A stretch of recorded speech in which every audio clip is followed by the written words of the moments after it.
Bonjour à tous et bienvenue dans ce nouveau décryptage. Aujourd'hui, on va complètement renverser une idée qui est solidement ancrée dans nos esprits depuis des siècles. En général, quand on imagine notre espace de vie, notre maison, on pense à quelque chose d'extrêmement statique, pas vrai? Des murs bien épais, un toit, une porte d'entrée qui marque une frontière très nette entre notre cocon intérieur et le monde extérieur. C'est un périmètre rassurant, c'est certain, mais qui montre aujourd'hui de très sérieuses limites. Parce que continuer à avoir une maison comme un simple container passif, eh bien, c'est accepter de porter un fardeau économique massif. Ça devient un centre de coûts qui absorbe les ressources jour après jour. Mais imaginez un instant. Et si ce bâtiment passif devenait soudainement un écosystème dynamique, littéralement vivant et actif? Bon, entrons directement dans le vif du sujet. Si on regarde les documents de l'Agile Innovation Process, mis à jour en mai 2026 par le professeur Michael Epiano, le constat est absolument fascinant. L'objectif ici, ce n'est pas de proposer une petite rénovation verte de surface ou de juste rajouter un gadget connecté au Wi-Fi du salon. Non, on parle d'une déconstruction totale de l'idée même de la maison. Le contraste est flagrant. On abandonne cette ancienne méthode rigide et qui nous coûte cher pour basculer vers un concept beaucoup plus large, le smart living. L'habitat durable ne se limite plus aux quatre murs de la maison. La génération d'énergie, la mobilité et même des secteurs comme le tourisme commencent à dialoguer de manière totalement fluide. Le bâtiment se transforme à un nœud actif. Il produit, il stocke et il redistribue. Et la théorie prend vie de manière très concrète. On est loin de la pure abstraction. Prenons le projet expérimental de Biagjo, situé dans le canton du Tessin en Suisse. On pourrait s'attendre à voir une villa ultramoderne, tout en verre et en acier, n'est-ce pas? Eh bien, pas du tout. C'est un incroyable bâtiment historique en pierre qui date du XVIIIe siècle. Et pourtant, il intègre avec une fluidité déconcertante des panneaux solaires de pointe, une borne de recharge intelligente et un van Ford e-Transit flambant neuf. C'est un mélange parfait. L'ensemble conserve son âme historique tout en adoptant une résilience totalement futuriste. C'est là que ça devient vraiment passionnant, car ça illustre un paradoxe génial de l'innovation.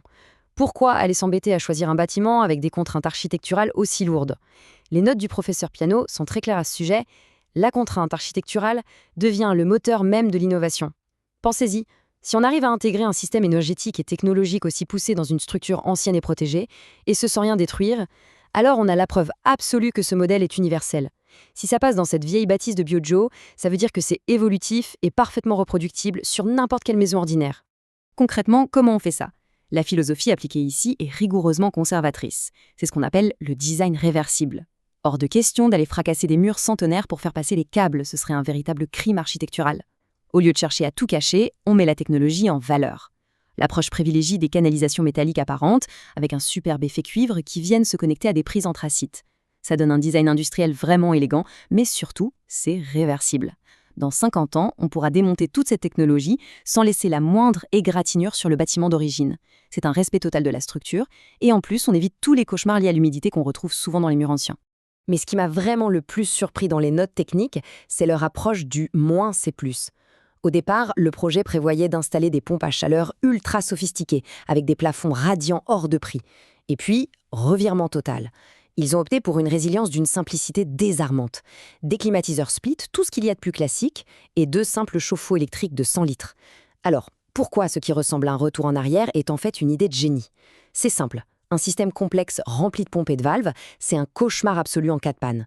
En supprimant cette complexité hydraulique, on rend la maintenance immédiate. Si un chauffe-eau lâche, n'importe quel plombier du coin peut le remplacer en 30 minutes, sans vous ruiner. Cette simplicité-là, c'est la garantie de survie du système sur le long terme. Et pourtant, l'élément le plus bluffant de cet écosystème se trouve à l'extérieur. Regardez, le Ford e-Transit stationné dans l'année. Toute cette installation ultra simple à l'intérieur de la maison est alimentée par une surabondance d'énergie solaire, surtout l'été. Mais que fait-on de tout ce surplus? C'est là que le parking change radicalement de fonction. Ce van, ce n'est pas juste un camping-car ou un banal véhicule de livraison. Il possède une véritable configuration furtive, un peu comme un agent secret de l'énergie. De l'extérieur, il a l'air complètement ordinaire. Mais à l'intérieur, il cache un toit solaire, un système de stockage intelligent, une cuisine complète et même la climatisation. C'est littéralement un système énergétique mobile, une véritable extension de la maison. Décortiquons ensemble la magie de cette fameuse bidirectionnalité, ce qu'on appelle le véhicule to home. C'est en 3 étapes très simples. Étape 1, le soleil tape sur le toit du bâtiment et crée un énorme surplus d'énergie. Étape 2, plutôt que de perdre cette électricité, la maison va l'injecter directement dans la batterie massive du e-Transit. Une batterie qui, au passage, a une capacité bien supérieure à celle des batteries domestiques classiques. Et enfin, étape 3, la nuit tombe, vous allumez le four ou le chauffage, et là le flux s'inverse. C'est le fourgon garé dehors qui cède son énergie à la maison. Le véhicule devient carrément la batterie de secours de votre salon. On pourrait tout à fait se dire, avoir un énorme fourgon garé dans l'allée la majeure partie de l'année, c'est un immense gaspillage d'espace, non? C'est une réflexion logique, mais elle appartient à l'ère des moteurs à combustion. Un véhicule thermique qui reste à l'arrêt, ça s'abîme. Les liquides se dégradent, les courroies sèchent. Mais avec un véhicule électrique, il n'y a pas d'huile à changer, pas d'usure liée à l'inactivité. Et mieux encore, quand il ne roule pas, c'est une pièce de vie supplémentaire. Ça devient un bureau pour le télétravail avec vue sur le lac, ou alors il peut être loué pour du tourisme lent, directement installé dans le jardin.